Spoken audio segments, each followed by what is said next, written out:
प्राचीन भारत में सांख्य दर्शन के वैज्ञानिकों ने जीवन के रहस्यों के ऊपर एक गहरी खोज की।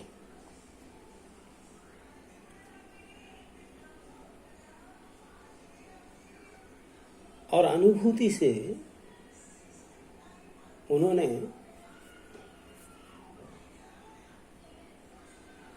जीवन को चलाने वाले सिर्फ इस तत्व को ही नहीं जाना, बल्कि उसके स्वभाव को भी उन्होंने अनुभव किया है।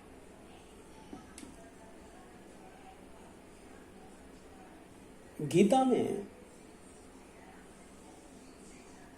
कृष्ण के स्वभाव का भी वर्णन सांख्य के वैज्ञानिकों ने किया है, जो कि कृष्ण के नाम से प्रचलित है। गीता में जो कृष्ण को नाम दिए गए थे, वह नाम कम फार्मूले के रूप में ज्यादा है।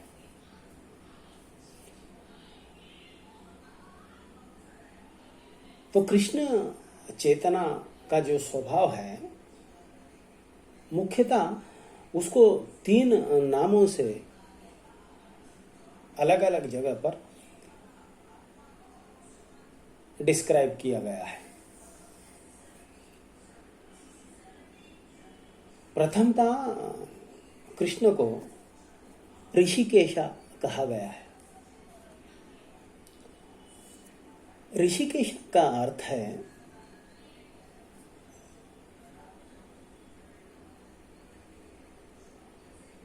इंद्रियों का सुख देने वाला।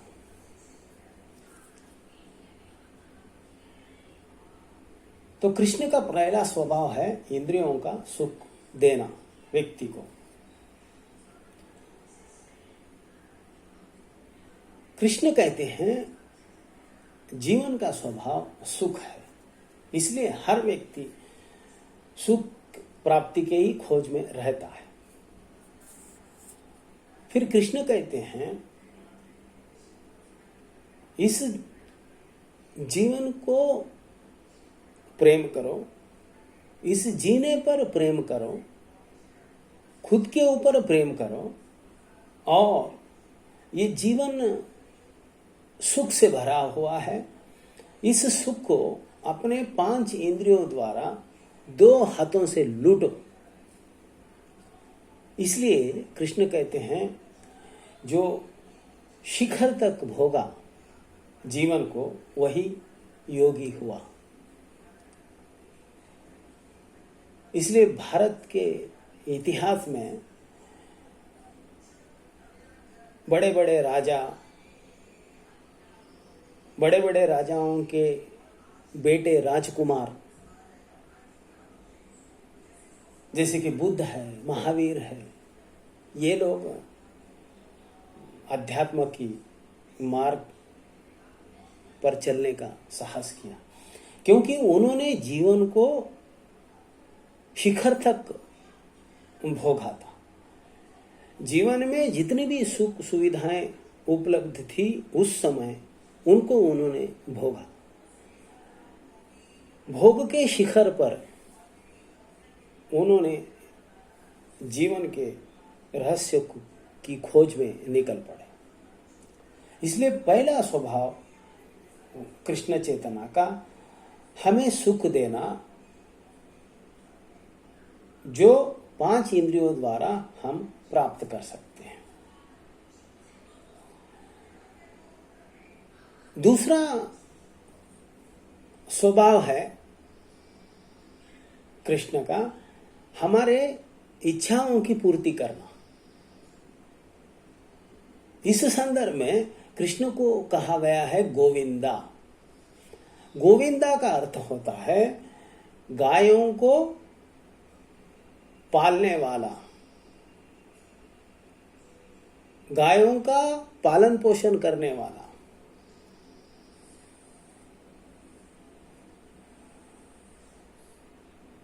गीता काव्य के रूप में है।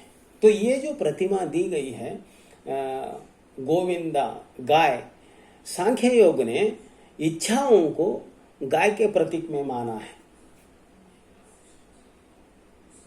इसलिए हमारे भीतर जो भी इच्छाएं होती है वो कृष्ण चेतना के द्वारा ही हमारे भीतर जन्म लेती है।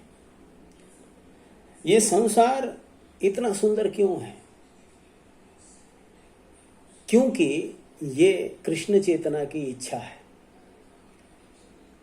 इसलिए इच्छा से ही ये संसार प्रतिफलित हुआ, अव्यक्त से व्यक्त हुआ, और इच्छा से ही ये संसार करोड़ों करोड़ों साल से चल रहा है।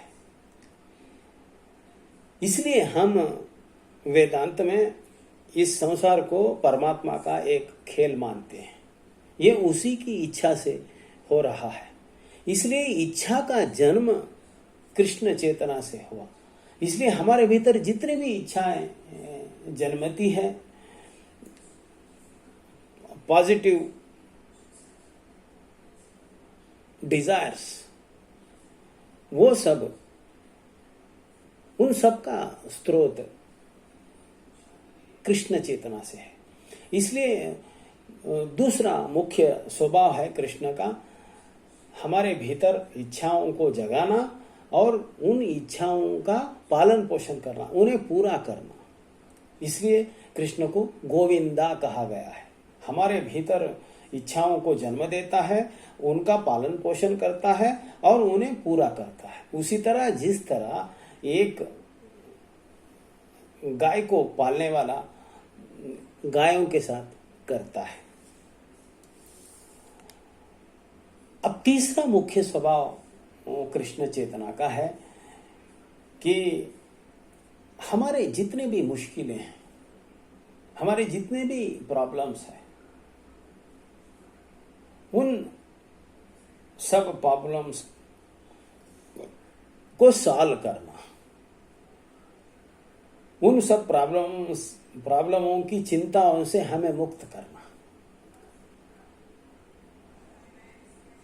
क्योंकि परमात्मा हमें भेजा है उसी तरह जिस तरह एक माँ बाप अपने बच्चे को खेलने के लिए भेजते हैं।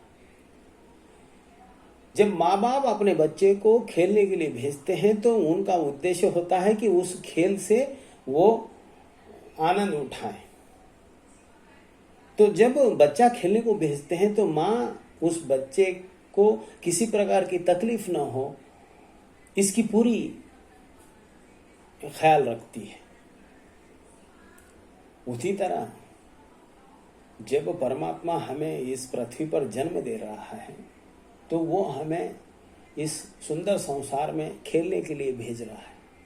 तो उसका उद्देश्य है कि हम इस संसार को एक खेल समझकर, अपने आप को एक एक्टर समझकर उस खेल का मजा उठाएं और उस खेल में जो भी परेशानियां हमारे साथ आती हैं वो उसका ख्याल रखता है,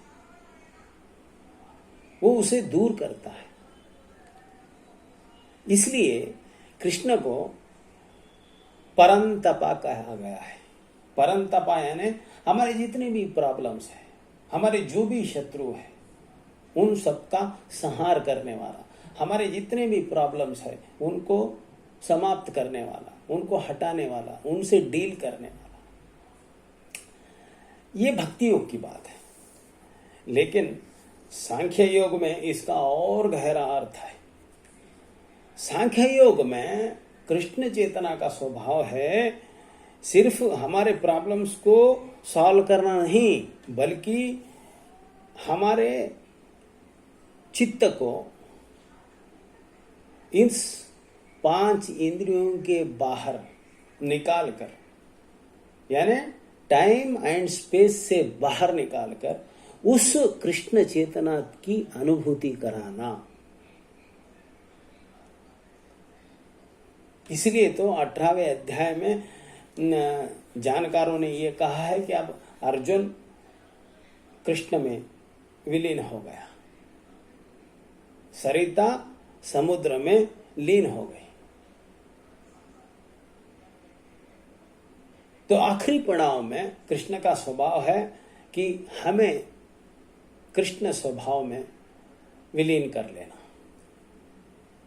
इसलिए इसे परंतपा कहा गया है। तो कृष्ण चेतना का जो स्वभाव है मुख्यतः इन 3 खंडों में विभाजित किया गया है।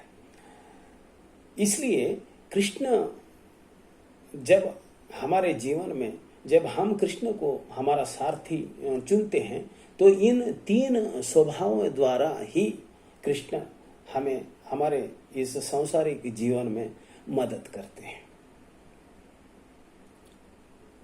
आज इतना ही। नमस्कार।